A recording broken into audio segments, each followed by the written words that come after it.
Nos metemos en otros asuntos. Ustedes saben que el fin de semana, en un enfrentamiento entre lumpen, entre delincuentes que se dicen barristas, 2 niños fueron heridos de 11 y 12 años, heridos de bala, y que están hasta el momento en cuidados intensivos. Los están siguiendo porque las heridas son serias. De tal manera que ayer a las 10 de la mañana hubo una reunión entre el Ejecutivo y representantes de los clubes para encontrar una solución a esta violencia. Violencia que aparece de pronto, luego desaparece. Tenemos unos meses tranquilos donde la gente va al fútbol con tranquilidad, luego vuelve a aparecer, en fin, son picos, pero que hay que ponerle coto, hay que ponerle coto. La decisión: se jugará sin público 2 partidos, uno de ida para cada uno de los clubes, uno para Universitario y otro para Alianza, sin gente en la Popular, y de esa manera se pretende eliminar la violencia. Esa es la forma. ¿Qué tal si hablamos con Luis Herrera, quien fuera asesor del Ministerio del Interior y experto en temas de seguridad, para conversar con él en relación a estos asuntos? Lucho, ¿cómo te va? Bienvenido como siempre, gracias por estar con nosotros. Señor Cornejo, buenos días, gracias por la llamada. Yo no sé, no lo tengo claro, si prohibir el ingreso a las populares durante 2 partidos golpea, o sea, acota realmente el tema de la violencia en los estadios. ¿Qué piensas tú? Para nada, es una medida, como siempre, cosmética, reactiva, ante un hecho que lamentable como ha sucedido. ¿Por qué? Porque la problemática de la violencia fuera de los estadios, producido por quienes se dicen que integran las barras, primero no es un tema nuevo, ¿no? Es un tema recurrente. Lo que pasa es que cada fin de semana siempre hay actos de violencia, pero a veces sucede, por desgracia, estas muertes.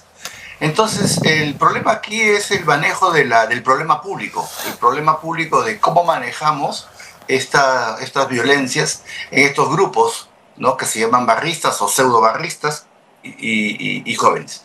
Entonces, el problema no está, pues, o la solución no está en simplemente decir vamos a jugar un par de fechas sin público en las tribunas, porque eso viene a ser como una especie de multa a los clubes, ¿no? Una sanción de tipo económico a los clubes, como si los clubes vayan a arreglar el problema. Y no se entiende que el problema de fondo es un problema social, que requiere, como cualquier problema público, una atención de fondo. Requiere una atención desde la parte educativa, requiere una atención desde el punto de vista de la formación de valores, requiere una atención de inteligencia para penetrar las estructuras de estas organizaciones delictivas para identificar y encarcelar a los delincuentes, requiere una intervención tecnológica para lo que es instalar, pues, cámaras en todas estas rutas, requiere un apoyo logístico a la policía para poder implementar de mejor manera los planes, el plan Cerco. O sea, eso es un trabajo multidisciplinario que se tiene que hacer para enfrentar esta violencia, pero ahí, vamos a decir, está, pues, la fineza del manejo y de enfrentar un problema público, ¿no? No simplemente tener una acción reactiva, como digo, cosmética, de decir que se va a cerrar una tribuna, porque eso en la realidad no resuelve absolutamente nada. Pero Luis, el problema de las barras no es de hoy, no es de ayer ni de anteayer, es un problema que tiene en nuestro país por lo menos desde los 80, cuando las barras comenzaron a adquirir un cariz mucho más violento. ¿Cómo es posible que el Estado peruano hasta el momento, aún teniendo normas que buscan acotar el problema, no haya podido encontrar la fórmula para poder enfrentar esto? Porque siempre hemos dicho lo mismo, o sea, siempre llegamos a la misma conclusión. Somos un país sobrediagnosticado, lleno de planes estratégicos, planes institucionales y planes operativos, pero que no tenemos liderazgo para implementarlos, no tenemos doctrina para implementarlos. O sea, el tema de la lucha contra las barras bravas, como ya hemos dicho, es un problema primero social. O sea, aquí, ¿cuál es el perfil de estos violentistas? Gente joven, gente en determinados espacios geográficos que tiene armas. Entonces, la identificación del perfil del violento marca la pauta de la estrategia a seguir.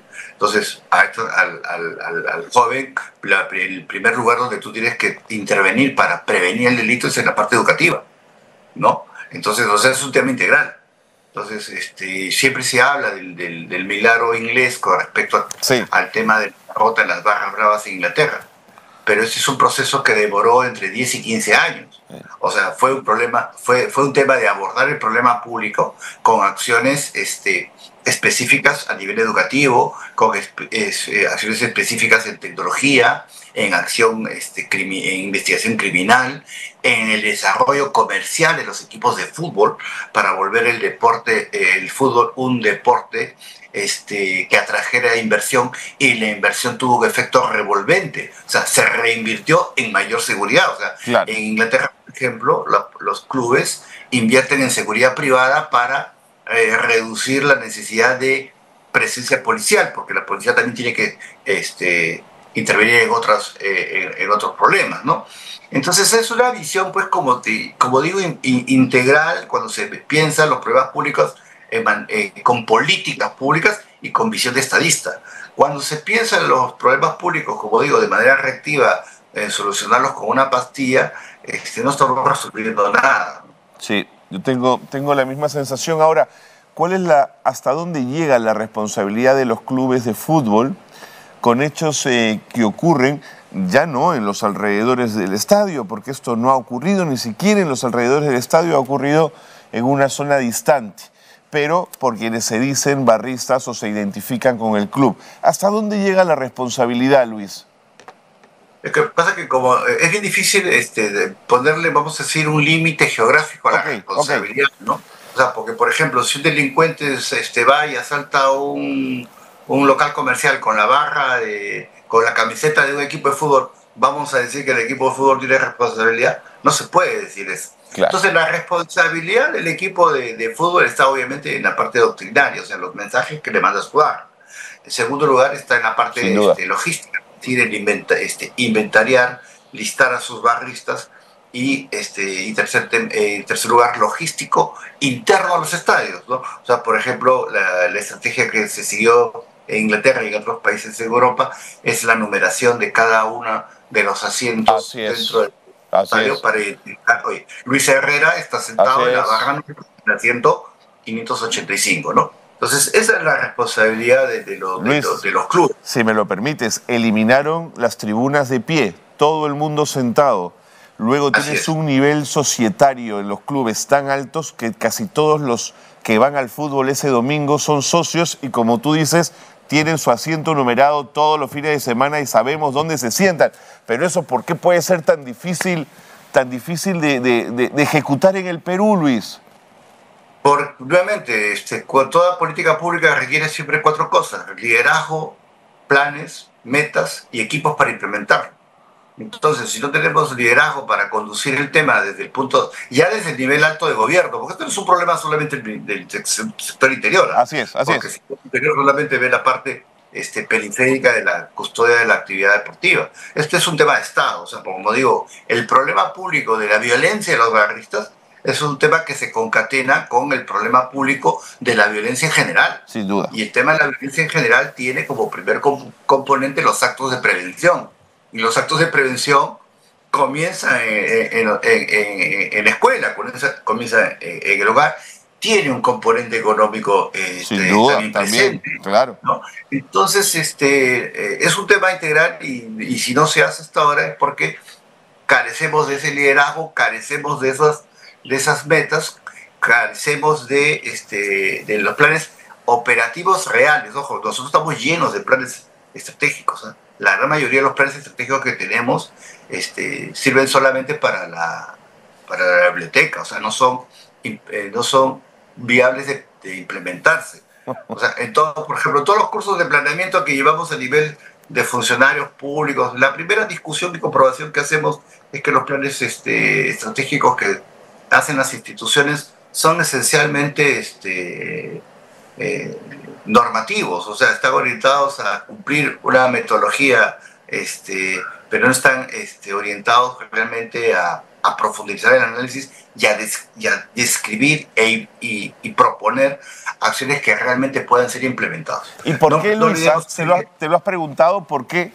Sí, claro, por supuesto, ya la comprobación es una sola, o sea, normalmente el liderazgo, y dos es que cualquier acción pública en cualquier sector para que simplemente necesita logística. Entonces lo que nosotros tenemos es una gran deformación en lo que es la asignación presupuestal. Mire usted, si revisa usted, por ejemplo, el presupuesto del 2024, hace una comprobación, ¿no?, en lo que es, por ejemplo, inversión para orden público. Sí. Hay como 7.000 millones. Va a encontrar ahí que la Autoridad Nacional de Infraestructura tiene como 2.800 millones asignados bajo el rubro orden público, que usted lo invitaría a pensar que se está invirtiendo, por ejemplo, en la reconstrucción de comisarías, claro, en la construcción de puestos, pero están asignados para lo que es gestión de riesgos de desastre. O sea, usted cliquea la acción y es construcción de entiendo, de esas ribereñas. Entonces, nosotros mismos nos engañamos, pues, o sea, porque vemos el presupuesto y decimos, tenemos 7.000 millones para tal. Y mentira, no es así, o sea, lo tenemos asignado para otras cosas. Entonces, ¿eso de quién depende? Depende, pues, de quien hace el planeamiento, y sobre todo presupuestales, es el Ministerio de Economía y Finanzas, y obviamente las particularidades o los intereses de quién, del gobernante de turno. Entonces, el año pasado queda claro que bajo la lógica de riesgo que había la posibilidad de que venga el fenómeno del Niño, se enfocaron todas las balas en el tema de gestión de riesgo de desastre. Pero el tema es que hoy ya tenemos pues ahí dinero que está inmovilizado, porque sí, pues, no está siendo utilizado para lo que debe. Sí, pues. En fin, Luis, ahora, qué paradoja, porque también desde el espacio político, cuando conviene, se aprovecha el espacio del deporte y del fútbol en particular. La mamá del Perú estuvo visitando a la selección el día de tal partido, o cuando ganan los equipos se les invita a Palacio y hay toda una parafernalia que acompaña al mundo deportivo, pero ordena la casa, establece prioridades, controla esta violencia, cero, Luis. Lo que pasa es que ahí, bueno, ya juega el tema de la comunicación política de los actores políticos, ¿no? O sea, el actor político, por definición, busca pues acercarse a los aspectos más populares sí, pues, de la población, sí, que pues, normalmente es el fútbol. Pero luego, eso pues tiene que venir acompañado de acciones y resultados, ¿no? Porque si no, después cualquier comunicación de ese tipo se pierde en lo que, cualquier ciudadano siente, pues, que es un metro cuadrado de necesidades. O sea, si sentimos que no hay empleo, si sentimos de que hay violencia en las calles, que podemos salir y que nos pueden matar, o sea, si hemos llegado a la conclusión que, por ejemplo, ni siquiera la Presidenta de la República está segura, ¿ya? Entonces, obviamente, ¿qué confianza puede haber de parte de la ciudadanía para, por ejemplo, invertir? Entonces, ahí es como digo, la necesidad de que la cosa pública se gestione en base a objetivos muy, muy puntuales, muy específicos, con metas muy específicas. Clarísimo. Sobre todo, pero estoy hablando de metas no presupuestales, sino metas de impacto. No, sí, de acuerdo. ¿No? Y para cerrar la conversación, Luis, porque el tiempo me gana, y volviendo a las imágenes que estamos viendo, entonces lo que tenemos es una suerte de ausencia de norte en este sentido, de, como dices tú, de una cosmética, ¿no? Vamos a hacer esto en términos de opinión pública, que se nos vea fuertes y se nos vea resolutivos frente a un problema como este, pero en el fondo el resultado es cero, es una pérdida de tiempo, Luis. Políticamente, lo peor que puede hacer un gobierno es decir que de manera constante que va a actuar con mano dura. Así es. O sea, ¿por qué? Porque ya se una, pues, en política, y usted lo sabe, los gobiernos tienen algo que se llama la construcción del mito. Sí, pues. O sea, la población cree que el gobierno representa algo, ¿no? Que conocido porque lo estudiamos siempre en todos los temas de ciencia política y comunicación política.